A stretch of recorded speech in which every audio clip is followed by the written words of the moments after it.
the opposite now with the downhill. Yeah. So we got 107 pin, downwind, off a downhill slope, 93 front right there. Yeah. 125 back left. So we've got some room past this flag.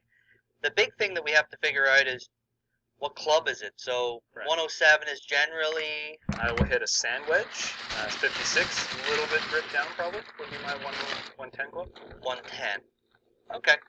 So the big thing with this shot is that because the trajectory is going to come out lower. Yeah. The chances of it, hitting it on the line. Let's say we hit our spot and it's right by the pin. It's going to take kind of a hard bounce. Right. So Right.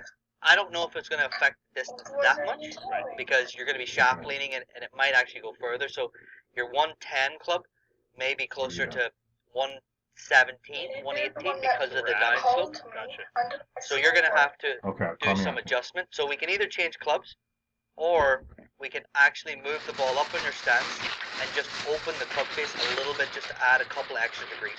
So what I'll do is I'll play kind of like what a 100-yard shot would be. I'll just grip down a little bit and Perfect. off the swing. So setup-wise, talk me through how I would address a lie like this where I'm obviously leaning down the slope. Same as the other one. We're just going to make sure the ball position's in the middle. Make it nice and consistent. Yep. And then change the sternum. Sternum's just slightly ahead. And we're going to just slightly, yeah. Okay. And our weight and shoulders and everything are kind of just a little bit down the slope. Just a bit into Yeah. Now, the interesting thing about the follow-through in this is that we're generally not able to have a nice big high follow-through. Okay. Because we're going down the slope, our body kind of chases down, and we tend to finish in a very low position, so yes. it generally knocks the flight out of it. So we should expect to see the ball fly very low compared to normal. Definitely. Now, you have a high ball flight, so it suits you well, this shot. Right. But for other people who have low, they would generally come up short. Gotcha. Okay, so let's see what happens when we hit it roughly 100 yards. Okay. You can see how low that thing is just ripping out of the air. Very low. And, so it's not a great result. no. Not a great result. It was kind of low, squirted left. Actually, quite a bit short too, wasn't it? Yeah. Just because it's coming out of the air, quite a lot faster. So what we're going to do here is we're going to obviously adjust the ball position slightly further forward. Okay. To add a touch more loft to get it a bit more up. And then play it more like the yardage that I guess I started with. Yeah. The other thing I'd love to do here is just to get the face just a smidgen open. Okay, so a little more up in the stance, maybe a ball width or so. Yeah, perfect. And I slightly bias the face open. Just slightly.